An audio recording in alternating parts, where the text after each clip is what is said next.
Team writing is a lot like team communication in groups.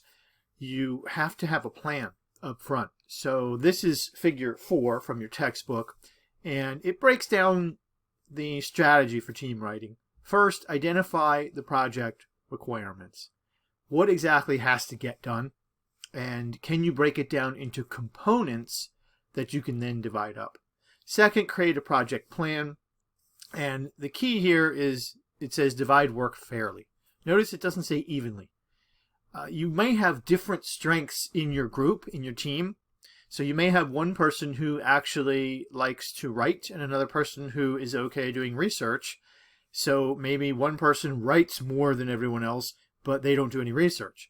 So you have to play to the strengths of the different people in the group. So it's not necessarily even, it's fairly. And then you draft the writing, revise the writing, and finalize the project. In this area, you may have everyone doing equal parts. You may have assigned to different people in the group. It's common with group writing to have one person edit the entire document to make sure that it has what we call a single voice. In other words, it sounds like one person wrote it as opposed to a bunch of different styles of writing. So it's really important that you plan out how are you going to divide the work, how are you going to share the information, how are you going to get it to each other, how are you going to have everyone read it and read it for editing purposes, and then how are you going to deliver it. So it's really about planning.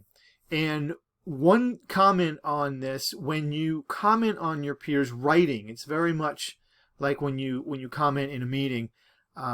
You want to make sure you're not accusing them, that you're not degrading them. So one of the ways you do it is talk about the text, not the person. So in other words, don't say, you didn't make any sense when you wrote section 2 of the report.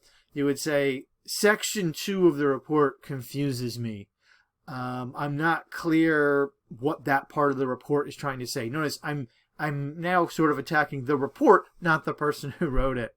And so I might ask them, is there any way you could reword that so that it would, maybe be clearer or something along those lines. But again, it's not attacking the person, it's attacking the material. Keep your criticism constructive, as positive as you can, but also about the content, not about the person.